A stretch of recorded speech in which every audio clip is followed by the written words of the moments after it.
Hi friends, कैसे हैं आप लोग। आशा करती हूँ आप बहुत अच्छे होंगे। देखिए, सबके नाना नानी होते हैं। आपके भी होते हैं, बच्चों के भी होते हैं, बड़ों के भी होते हैं। नाना नानी तो फिर नाना नानी ही हैं, पर नानी की तो बात ही अलग रहती है। पर मेरी नानी जो थी कुछ अलग ही थी। एक्चुअली मेरी नानी का परिवार बहुत बड़ा था क्या है, पर उस समय और भी बड़ा था। हम जब बच्चे थे, ढेर सारे उनके घर में भी बच्चे थे। गर्मी की सारी छुट्टियां हमारी नानी के घर ही बीतती थी, क्योंकि नाना के बहुत बड़े बड़े आम के बाग थे। तो ऑब्वियसली कि फिर हम लोग को लगता था कि जाएं आम खाएं, तो हम लोग वहीं पर रहते थे। एक दिन गर्मी में हम लोग आंगन में सब बैठ के बातें कर रहे थे, पर मैं ज़्यादातर समय बच्चों के साथ खेलने में लगा देती थी। नानी के सब पास बैठ के मैं कम ही बात करती थी, और मेरी नानी को लगता था कि ये मेरे पास आए, बैठे गोद में, मेरे से बातें करे, मेरा हाल चाल पूछे, पर मैं वो कुछ नहीं करती थी। तो वो कभी कभी मम्मी को शिकायत करती थी कि देखो, ये तो मेरे पास आती ही नहीं है, बैठती ही नहीं है, मेरा हाल चाल ही नहीं पूछती है। और इसको लेकर के मम्मी मुझे कभी डांट देती थी। तब तो मैं 6-7 साल की थी। मुझे लगता था, अरे नानी शिकायत कर देती हैं, फिर मम्मी मुझे डांटती हैं। ये ऐसे ही सिलसिला चलता रहता था। अचानक एक दिन दोपहर में सब बैठे हुए थे। मेरी नानी को लगा कि ये मेरे पास आ ही नहीं रही है, शायद वो ये चीज़ मन में सोच रही थी। अचानक उन्होंने मेरी मम्मी को कहा, अरे देखो, मेरा पेट दर्द हो रहा है, मुझे फ्रेश होने जाना है, तो मेरे साथ कोई चले, क्योंकि थोड़ी उम्र हो गई थी। तो मेरी मम्मी ने मुझे बोला कि बेटा जाओ, नानी के साथ में थोड़ा बाहर हो गया और नानी का पेट दर्द हो रहा है।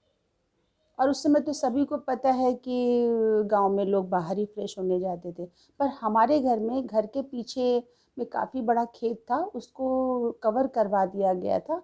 तो दिन में अगर किसी को प्रॉब्लम है तो फिर वहीं पर लेडीज जाती थी। मैं नानी के साथ जाने के लिए पहले तो तैयार ही नहीं थी, पर अचानक मुझे लगा, अरे डांट खाने से तो अच्छा है चले जाओ नानी के साथ। मैंने बोला चलो नानी। नानी ने एक लोटा लिया बड़ा सा, बोली चल बेटा। मैं उनके साथ धीरे धीरे धीरे करके उस जगह पे चली गई। उस खेत में बहुत सारी झाड़ियाँ, पेड़, ये सब थे। तो मुझे लगा नानी फ्रेश होने के लिए उधर झाड़ी में या थोड़ा दूर जाएंगी। मैं अपना चुपचाप खेत में ही पेड़ों के पत्तों से या मिट्टी से कुछ खेलने लगी। देखा नानी तो बैठी हुई आराम से वहाँ पर। मैं बोली, नानी आपका तो पेट दर्द हो रहा था, आप यहाँ पे क्यों बैठे हुए हो, चलो जल्दी घर चलते हैं। तो मेरी नानी अचानक से मेरे पास आके बैठ गई और मुझे बोली, बेटा आप मेरे गोदी में बैठ जाओ। मैं बोली, नानी आपको गोदी की पड़ रही है, मुझे घर जाके खेलना है। नानी, पर फिर भी मैं कुछ सोच करके मैं बैठ गई। मुझे लगा पता नहीं नानी क्यों ऐसे बोल रही है। फिर मैंने देखा, नानी ने लोटा उठाया, तो मुझे लगा लोटे में तो पानी होता है, तो हो सकता है कि नानी को पानी से कुछ काम होगा, पीना होगा या कुछ है जो भी। तो जब नानी ने लोटे पर से अपना हाथ हटाया, तो मैंने उसमें देखा, उसमें गुलाब जामुन भरे हुए थे। ये देख के मेरी आंखें ऐसे खुल गई। मैं बोली, नानी ये खेत में गुलाब जामुन लेके कौन आता है, आप तो बोले मेरा पेट दर्द हो रहा है। मेरी नानी को बड़ा प्यार आया। मेरी नानी बोली, बेटा घर में इतने सारे लोग थे, तो मुझे लगा कि इतने गुलाब जामुन से क्या होगा, तो मैं अपनी नातिन को अलग जाके जी भर के खिला देती। मैंने बोला, नानी कोई ऐसे करता है? बोली, हाँ बेटा मैं करती हूँ, तेरी नानी हूँ ना। उन्होंने मुझे बिठा के प्यार से गुलाब जामुन खाए। मैंने ढेर सारे गुलाब जामुन खाए, पेट भर गया।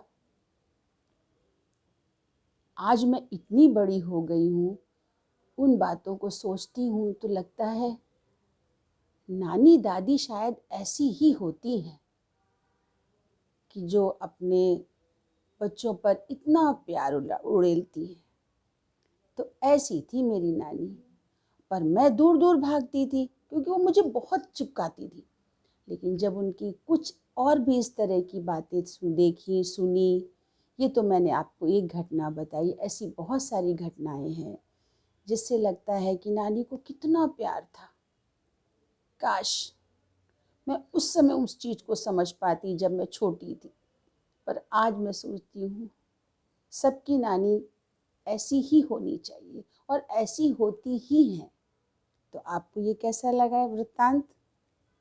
आप इसे अगर पसंद करते हैं तो प्लीज़ लाइक शेयर सब्सक्राइब ज़रूर करें। Thank you.